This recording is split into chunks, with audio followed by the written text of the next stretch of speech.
আসসালামু আলাইকুম রহমতুল্লাহ। মাত্র ঘুম থেকে উঠে সাদে আসলাম যে দেখি কি অবস্থা। মানে শীতের দিনে এত পরিমাণে বৃষ্টি হয় লিবিয়াতে, কি বলবো। যার কারণে আগে একটা বিভাগে পড়ে যেতে হয়। দেখেন এই দেখেন আকাশের অবস্থা। এখান দিয়ে পুরো আকাশ পরিষ্কার, আবার এখান দিয়ে আকাশ মেঘলা। এখন এই যে আমার এখানে কিন্তু বৃষ্টি পড়তেছে, আপনারা জানি না খেয়াল করতে পারতেছেন কিনা। আকাশে এই যে ছাদেও পানি জমা অনেক। তো আবার এখান দিয়ে রোদ। তো এইখানে যে সমস্যাটা হয়েছে যে এখানে মেঘ একসাথে জমা থাকতে পারে না বেশিক্ষণ, সমুদ্রের পাশে হওয়ার কারণে। আপনাদেরকে সমুদ্রটা আমি একটু দেখাই। ওই যে দূরে আপনারা দেখতে পাচ্ছেন কিনা, এই যে দূরে একবারে শেষ যে কিনারাটা, একবারে শেষ যে সমান রেখাটা দেখা যায়, এটাই হচ্ছে মূলত সমুদ্র। আর এই সমুদ্রের ওপারে হচ্ছে ইটালি। তো আমরা যেখানে আছি সমুদ্রের পারে হওয়ায় এখানকার মেঘগুলা একসাথে মানে বেশিক্ষণ এক জায়গায় থাকতে পারে না, বাতাসের গতি এত বেশি।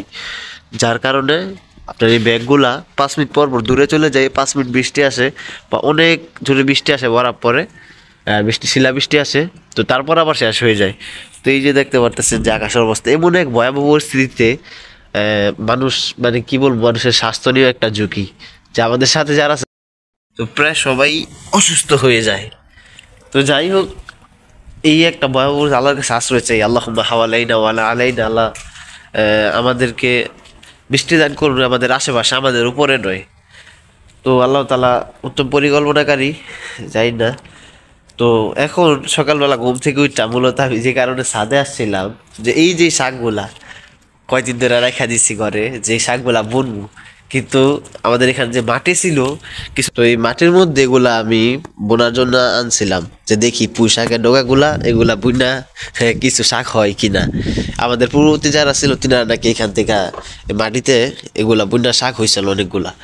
তেমনি তো আমরা বাইরে থেকে বেশি একটা শাকসবজি খাইতে পারি না। দেখি আজকে এগুলা বন্যা কিছুদিন পরে তো আপনাদেরকে আপডেট জানাতে পারবো এগুলার কি অবস্থা। আজকে আনলাম এই মাটির মধ্যে, দেখি বন্যা কি হয়। আমি আসলে এই মাটি মানে এগুলা কিভাবে চাষ করে বা কিভাবে কি করে আমার জানা নেই। তবে পুঁই শাকটা শুধু মাটিতে দিয়ে দিলে হয়ে যায়, এটা আমি জানি। তো এই কারণে আর কি নিয়ে আসলাম। ইনশাল্লাহ আশা করা যেখান থেকে ভালো কিছু হবে। এখানে কিছুদিন পূর্বে প্রচুর গরম ছিল, যার কারণে মাটিগুলো শক্ত হয়ে গেছিলো। তো এখন এগুলা শেষ পর্যায়ে কাজ ইনশাল্লাহ শেষ। তো আলহামদুলিল্লাহ আমার কাজ শেষ। তো অল্প বেশি না, 5-10 মিনিটের মধ্যে আমার আকাশ পুরো পরিষ্কার হয়ে গেছে। আমি আপনাদের কি জানি না আপনারা বিশ্বাস করবেন কিনা, তবে এটা সত্য। আকাশ এখন পুরো পরিষ্কার হয়ে গেছে।